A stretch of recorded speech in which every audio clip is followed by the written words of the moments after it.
What's going on, everybody? Eric here. Welcome back to the Academy. Sorry I've been so absent. I've been prepping for a pool tournament that took place over this weekend in Des Moines.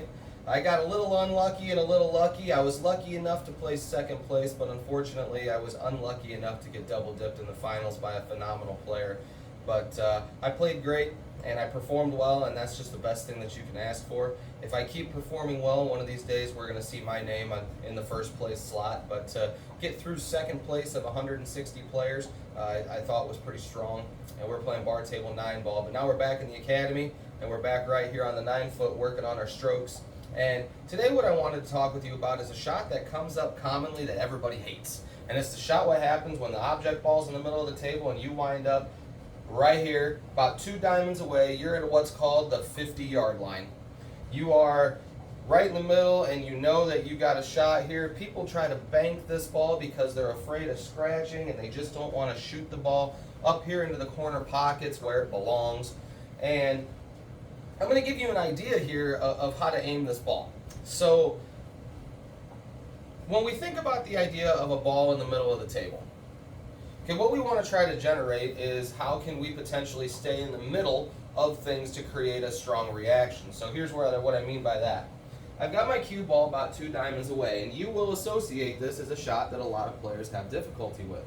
But because we're in the middle of the table, okay, and what we have found here, that if I pay really close attention, okay, the ghost ball coming through here is going to be the same on both sides. And that's because of the distance between the cue ball and the object ball, so on and so forth. It will change, the angles will change, but they will still remain the same no matter where the cue ball is along this line.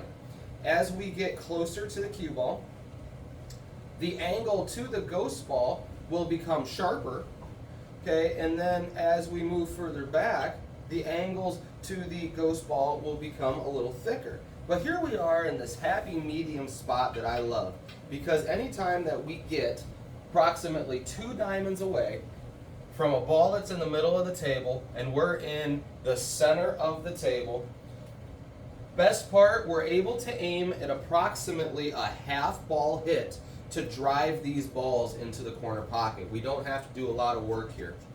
So what I want you to see is that when I shoot these shots, I will be coming into what I call the jaws of the pocket. Now what I call the jaws of the pocket is about a half diamond away from the corner pocket. So if I took my cue stick here, I've got yellow dots on the table that you probably can't see, but if I come through here, I'm going to be coming in through this area. This is where I'm going to be missing in the event that I'm missing. And it's not going to be a shot that's going to take you way out here. And the crazy part about this, folks, this is not a scratch shot. Of course, if you miss really bad, could you scratch? Well, absolutely. There's a million chances we can scratch when we miss really bad. But when we're missing close or even pocketing this ball, this is not a scratch shot. So what I'm going to do here is I'm going to shoot the ball into the left corner pocket here, and I'm just going to take a center ball hit, and I'm literally aiming the tip of my cue directly at the edge of the 3 ball. And I'm not going to hit this really hard, because when we fire at balls, we tend to swing our stroke gets out of alignment. What I'm going to do here is I'm just going to make a nice fluid follow through.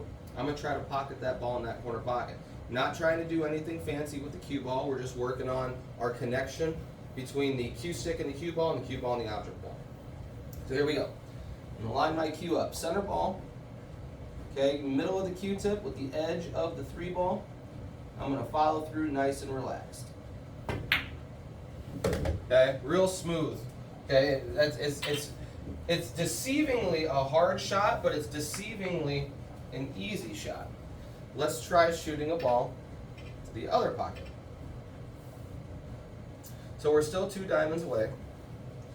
Okay, and this shot comes up way more than people give it credit for.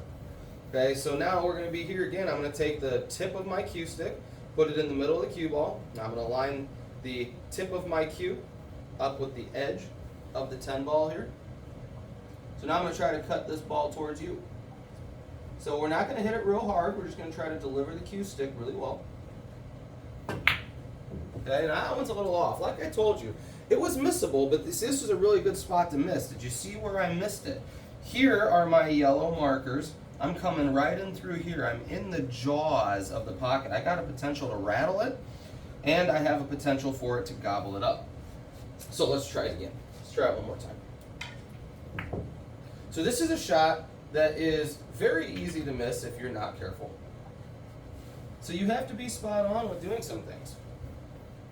Let's try this one more time here. Right to the edge. There we go. There's a good make. Okay? So if you set this up at home, good news for you is that when you set the cue ball up 2 diamonds away on a 7-foot table, an 8-foot table, a 9-foot table, you set this shot up, move the cue ball 2 diamonds away. This is a good opportunity to practice this shot because the lines are consistent. So let's try it again. I'm going to shoot another one to the left side here. Try to work real hard to deliver the cue ball real strong. Okay, got another smooth stroke. So you see here, more and more that I do this, it's gonna get stronger because I'm gonna aim in that dialing point. But this is a shot that I just discovered that it's one of my favorite shots to shoot because I just know where to aim. So when I miss it, I actually do get irritated because I know where to aim the ball. And I'm giving you the secret to this right now. This is one of my cheat codes. There's not necessarily an aiming system needed for this particular shot as long as you can work on hitting a ball at half ball. So I'm going to try to speed the cue stick up just a little bit here to try to move the cue ball a bit for you. Okay, so now you can see there, I got a nice follow through. Cue ball's coming a little further. Okay, but the thing is, we got to have good mechanics, right? You got to stay down, you got to execute well. Okay, we're going to try it one more time here. I'm going to hit the ball this a little harder coming this way too. Okay, so now I missed a little wide. Like I said, shot's missable, and I will also tell you, I do not like shooting balls into the right side of the pockets. So, or on the right side of the table. I prefer the left side of the table. So if I were you, if you have someone that's, if you know someone or if you are someone that does not like to shoot to one side of the table, set this shot up and do it 30 times. Okay, but don't do it 15 and 15. Okay, do it 10 and 20. Because you like shooting to the left side, we have to improve on moving to your right side. So when I set something like this up, for every 10 that I shoot into this pocket, I double that I shoot into that pocket because I simply hate shooting to the right side. So we're going to shoot it one more time here. Fire it up. Yep, still hitting flat. I don't think I've missed one on the left side yet, but hopefully you guys understand the point here of this drill. We are all human and we are not going to make every single ball on the pool table. But if you have a spot that you can aim here, see I'm going to slow back down here and try to make sure I'm hitting that connection really well. See when I slow back down, see I struggle shooting balls to the right side. So there's a lot of ways that you can do this drill. You can work on firing them. Sometimes we have to fire one. Let's fire one over in the corner. Let's see how lucky I can get here because our mechanics got to be pretty spot on when we're firing at balls. So let's see here. Okay, yep, so now we can fire at a ball. Okay, but notice I'm just aiming at a half ball and I'm trying to make a strong connection between the cue ball and the object ball. This is going to be funny. I'll try to fire one over here to the right side. We'll see if I get lucky because that's what I consider it. I got lucky. All day long I got lucky. I hate shooting balls to the right side of the table. But there you have it. This is the G1Q tip of the day. How to shoot a ball that's in the middle of the pool table. And as you can see here, even my misses, I don't think I scratched one time.